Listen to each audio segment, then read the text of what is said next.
a big difference between people who book and people who keep watching.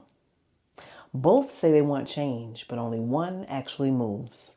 At some point, consuming content stops being helpful and starts becoming a way to delay action.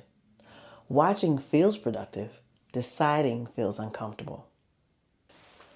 So people wait for the right time, when things calm down, when life slows, when they feel more ready. But the people who feel confident didn't wait to feel ready. They moved first, and the confidence followed. If you've watched any of these videos, this isn't about waxing anymore. It's about choosing yourself without negotiating it.